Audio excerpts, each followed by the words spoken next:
Проект федерального бюджета на 2021 год прошел первое чтение. Выполнение социальных обязательств и финансирование национальных приоритетов развития страны стали ключевыми критериями формирования главного финансового документа. На что пойдут деньги и через какие госпрограммы будет финансироваться Якутия, в интервью с депутатом Государственной Думы Федерального собрания Российской Федерации Галиной Иннокентьевной Данчиковой.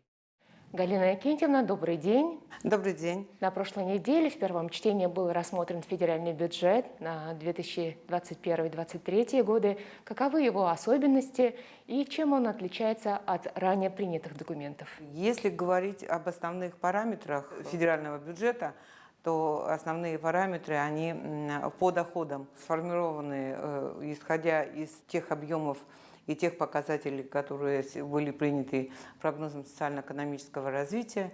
Это 21,5 триллионов рублей расходы. И бюджет в этом году сформирован с дефицитом. Дефицит бюджета составляет 2,7 триллиона рублей. В том числе национальные проекты в расходах предусматриваются около 2 триллионов 250 миллиардов рублей на 2021 год.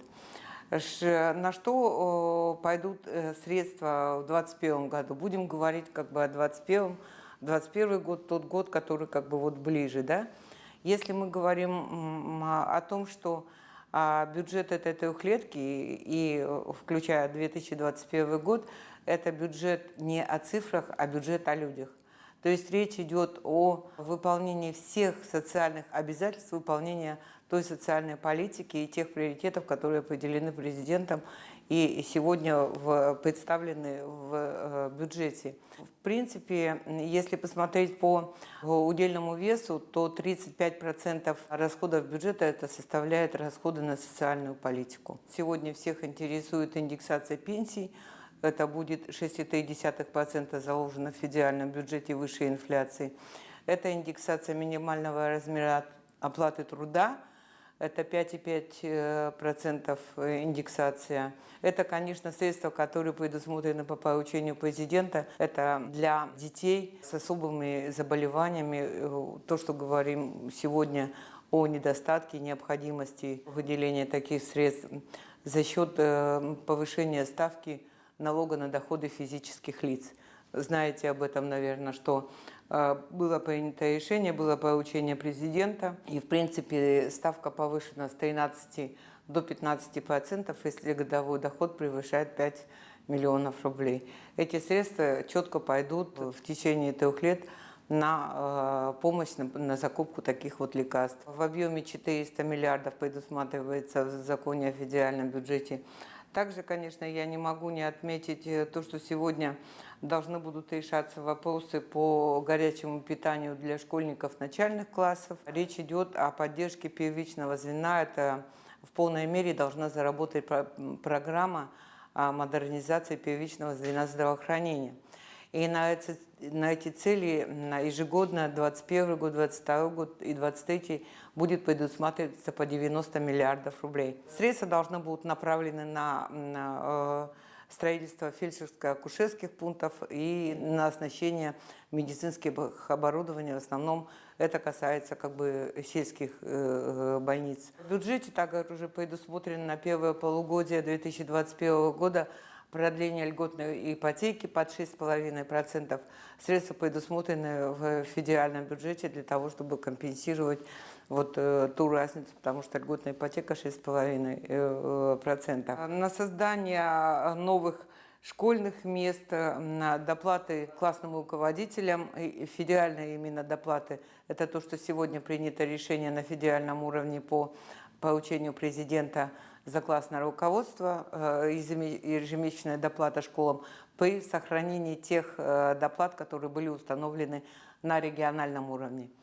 Конечно же, и важное направление, которое также должно обеспечивать и доступность, и качество жизни, это средства, которые будут направляться на строительство дорожной отрасли, на дорожную инфраструктуру, правильно сказать.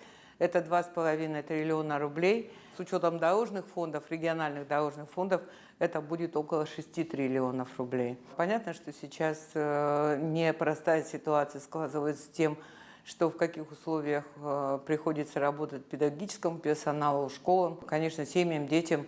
И для нас, особенно вот и для республики, это сегодня очень важное направление. Какие предложения вы в него внесли и на чем они основаны? С учетом того, что мы территория большая, у нас сложная транспортная схема, все-таки обратить внимание на два момента, связанные с транспортной доступностью. Это субсидии на воздушные перевозки предприятиям воздушного транспорта. Сегодня этот вопрос прописан в проекте постановления Государственной Думы рассмотреть такую возможность и ко второму чтению подготовить предложение. Плюс, вопросы, связанные с санитарной авиацией, учитывая, что в сложной ситуации, связанной с коронавирусом, понятно, что у нас достаточно много сел, поселков.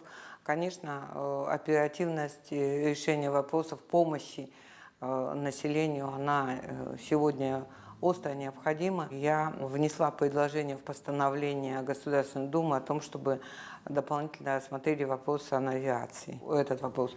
Но по лесным отношениям, конечно, эта тема, она активизировалась и обсуждалась не только в комитете, она обсуждалась на трехсторонней комиссии. Этот вопрос, в принципе, я предложила к проекту постановления о том, чтобы субвенции на выполнение переданных полномочий, федеральных полномочий субъектам Российской Федерации выполнялись в полном объеме. Галина Иннокентьевна, вы являетесь членом профильного комитета по бюджету и налогам. По каким программам будет финансироваться Якутия и на какие мероприятия будут предусмотрены средства? Главой республики Арсением Сергеевичем Николаевым, правительством республики проводилась достаточно серьезная работа, чтобы обеспечить участие республики, по сути, во всех действующих на сегодня государственных программах на федеральном уровне. Для того, чтобы мы заявили свое участие и получили субсидию на софинансирование тех мероприятий и программ, которые сегодня действуют в Республике Саха-Якутия. Сегодня о цифрах пока говорить еще рано, если говорить о каждой госпрограмме. Так как сегодня те объемы, которые прописаны, они не все распределены до конца. По большому счету на сегодня распределено 177 субсидий на сумму 1 триллион 300. Остается еще нераспределенных 1,5 триллиона, где-то субсидий около 40. Мы сделали аналитику присутствия нас в государственных программах, и мы видим, и национальных проектах. Пока, так как еще не до конца определены эти объемы, мы чувствуем, что мы получаем чуть больше, чем в 2020 году. То есть мы присутствуем везде. В программе образования, в программе здравоохранения. Неплохие объемы модернизации первичного звена. Вот то, что трехлетку я говорила, 90 миллиардов, 90 и 90 на 3 года. Мы здесь присутствуем. То, что касается объектов, у нас достаточно серьезный и важный объект, который сегодня очень нужен республике. И здесь, конечно, большая заслуга, работа всех сил, когда мы попали на получение субсидий на онкологический центр. Да? Вот. Я надеюсь, что мы сейчас очень плотно отработаем, потому что те субсидии, которые идут из федерального бюджета, они не все будут распределяться впрямую сейчас. Некоторые субсидии будут идти на конкурсе. То есть мы должны будем сейчас обеспечить. Мы эту тему обсудили уже с Арсением Сергеевичем. Он имеет полный срез всех тех субсидий, которые мы могли бы получить из федерального бюджета, доработать. Ну и плюс, конечно, проработать те вопросы и поучаствовать в конкурсных процедурах. Расскажите, пожалуйста, над какими поправками вы сейчас работаете? Это Кызылсыр, магистральный газопровод Кызылсыр, 84 километр. Это увеличение объемов по санавиации на покупку авиационной услуги. Это, вопросы, связанные с универсальной услугой связи. Это интернет, сотовая связь, улучшение качества доступа для наших жителей республики, учитывая, что внесено изменение в закон о связи, где изменена численность. То То есть там, где сегодня мы должны обеспечить нормальный интернет. Это вот, если раньше было 500, то сейчас это 250 человек. Поэтому здесь вот эти вот вопросы будем решать. Это вопрос связан с лесными отношениями, хотя они вошли в постановление, но все-таки сумму уже конкретно буду озвучивать по республике, по нашей республике. Мы будем озвучивать, мы предложение сформулировали методику по модернизации первичного звена. Так как речь шла там в зависимости от численности, мы предлагаем учитывать коэффициенты транспортной доступности. Эти вопросы будем формулировать. И вопросы, конечно, по субсидиям по воздушным перевозкам и по транспортной инфраструктуре. На самом деле мы территория особенная. Вот она не потому, что вот смотрит, думает, ну вот Дальневосточный федеральный округ, да, ну как бы вот если входим в округ, мы похожи, да, но мы же совсем не похожи.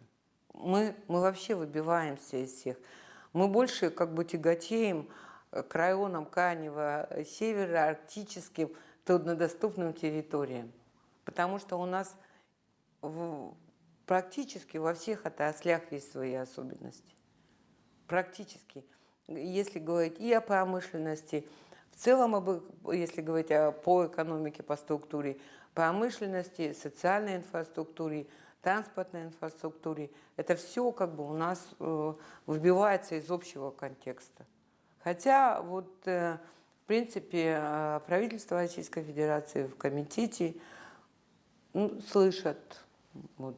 В этом году проекта закона о федеральном бюджете на трехлетку было, скажу, непростым, а при этом учитывая внешние факторы, экономическая ситуация и вот связанная с тем же коронавирусом, особые источники. Это, в принципе, бюджет вот уже на протяжении нескольких лет же был профицитный, а сейчас он, в общем-то, дефицитный, но, однако, у нас социальные обязательства, социальные расходы, они больше, чем в предыдущем году. Телеканал Якутия-24 благодарит вас за интересную беседу.